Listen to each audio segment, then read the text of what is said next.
There you go.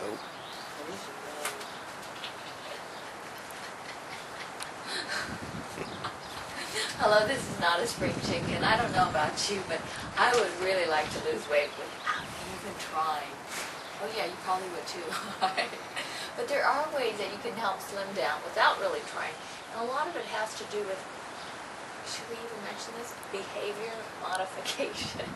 Okay, it's got to do with, well, yeah, because I work all night, I'll be eating at 4 o'clock in the morning. Well, you know, some of the ideas that help you slim down without trying actually are a lot of common sense. For example, remember those old things that, and I'm including some of these, is that, like for me, I don't eat anything 2 to 3 hours before I go to bed. Let's eat anything solid. Or even milk. I'll have water, Yeah. or decaffeinated tea, or actually, I usually go more towards herbal tea. Well, it's better for you. Right, than decaf, because even decaffeinated tea has a little caffeine in it. Well, I mean, I can guarantee you that, you know, eating, you know, a cheese sandwich with horseradish mustard and milk at 4 in the morning does not do your stomach good. It doesn't really help. So, but you know, the the herbal tea, and actually I switched from, I drink regular tea and then switch probably about 5 to 6 hours before I'm going to bed to just herbal tea. I know you're thinking. But it passes through the system better than the caffeine tea. Well, also you also sleep better instead of even going to sleep on a full stomach. I don't know about you, but I know when. Okay, I had that. I got to sleep not long after eating, because usually sometimes you go out to dinner or you have a snack and you're eating late. So you go to sleep, well, first of all, you tend to not sleep as well. Oh, you do wake up in the morning famished. Yeah. And you probably weigh a little bit more. Yeah, well, no, they said that And you have all these dreams. food that you eat late at night stays in your stomach most of the night. That's why sometimes you'll get, you know, I didn't weigh that much yesterday. It's because the system hasn't been able to process it yet. So you basically, eating something at night because you have a craving to do it is the worst possible thing you can do. That's the worst possible time. Although I've done it a few times when I'm absolutely famished, I have to have a little bit, like I'll have a spoonful. But typically, you know, cut 2 to 3 hours before you go to sleep. And also, if you have just a glass of water, or they'll say grapefruit juice, it's half an hour before you eat a meal. Yeah, that's always great. You know, some things are really good. I mean, I heard that eating a grapefruit before you know, as long as you don't have an ulcer, eating grapefruits before you go to bed is good for you. Oh, from the citric acid? Yeah. Or from the grapefruit?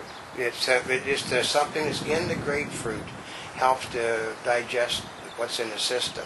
Ah. But you know, but if people with stomach problems don't do that, that's a no-no.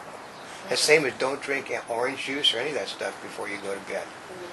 Well, because it's Because I usually have that in the morning, not Yeah. in the But a evening. lot of people, though, because, you know, it's cool and it's refreshing and it's got, you know, like they just want to pump something energy in them before they go to sleep. They'll go have some citrus juice or something, and if they have any sort of stomach problem, it basically sets on you all night long and irritates it. That's when you hit the Alka-Seltzer.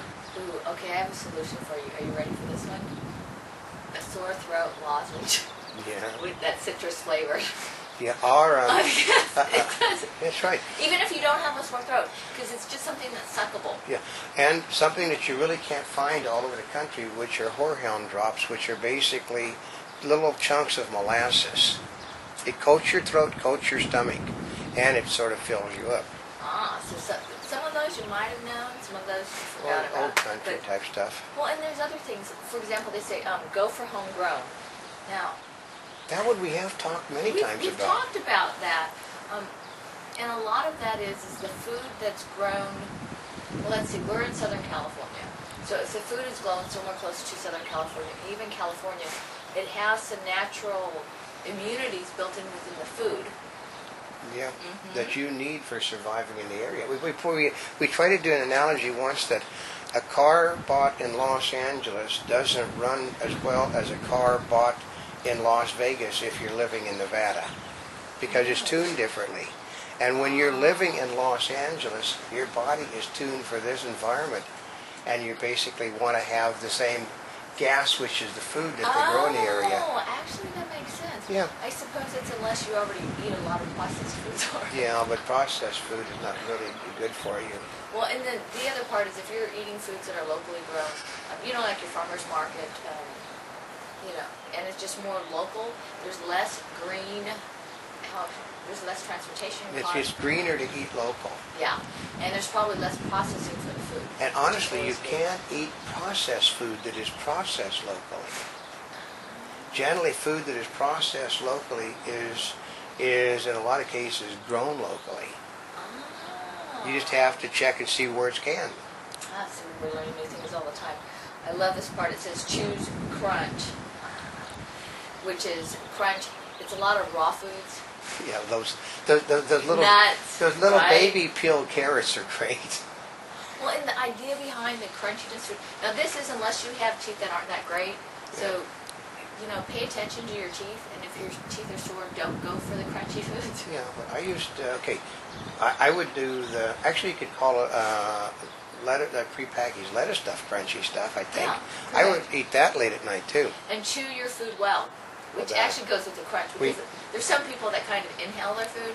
If you chew it more and take your time while eating. If I'm really hungry, I inhale it. It's getting, I don't care the taste, I just want my stomach to get filled. Which is also why I keep crackers and milk and cheese. Read the fine print. To get a real scoop on food, check out the back of the box and take a look at the ingredients. If there's a lot of ingredients that you don't know about, they're probably processed. Yeah, and a lot of things, we've noticed, a lot of things have propylene glycol in them, which is used in cosmetics, but they also put it in an awful lot of processed foods today, Do they? Cakes, icing, all sorts of stuff. That's where if your supermarket has a local bakery or they're cooking it right there. Then you go to the local bakery, at your supermarket, because first of all, the smell drives you crazy. So. I know, and it's usually really, really good. Forget about feasting. Now, I don't know about you. And this happens whether you're at a work party, it's a holiday. Yeah, Thanksgiving, Christmas, Easter, 4th of July barbecue. If you want to make certain that you eat less, is you eat before you go. Of course, then you miss out on all that good food, right? Right. But if you do it, take your time, snack. But if you forget about feasting, that might be kind of hard. We deliberately try to schedule a buffet when we go to Las Vegas because we want to eat all the food. Well, part of it is if you don't feast all the time and you limit your feasting. Yeah. Although I don't know how much fun that is. I think I may want to work out extra just I do think in that article it covers it. Basically this is from Self Magazine. And it is, somewhere in that article it says that, you got the indulgent bit, Well, you have to. I mean, part of this is called Simple Ways to Slim Down Without Really Trying from Self Magazine. And I don't know the name of the author. And of course, we're adding a lot of things to that because I'm really just reading it. Yeah, I think it was the editor of the publication. Oh, was it? They actually come out with some great articles. Yeah, but my grandmother was, she'd actually got a degree in to be a doctor, but because they didn't allow women doctors in Ireland when she was young, she became a nurse, and she always said that if you have to give up those little indulgences to make life worth living, then why live? Yeah, I think so. Because I would much rather have a nibble of cake or ice cream once in a while. Yeah. Because part of it is if you tell yourself you cannot have it anymore, then you basically... Then what do you want to eat for? Well, I know, there's no reason. That's kind of depressing. And, Other way, at least you have something to look for. And those people that say you can't have it anymore are actually the worst at having it, because they'll go off... Because they binge. They'll just simply go overboard every time. If they fall off the wagon, they'll just simply go so far off. I mean, they're the yo-yo people. Actually, they don't even talk about satisfying your cravings. Yeah. Although it does say skip sugar. Okay, but on this craving things, because it says if you eat well most of the time, yet occasionally go for the bite. Here's a trick, because I love ice cream. What I don't do is have it in my freezer all the time.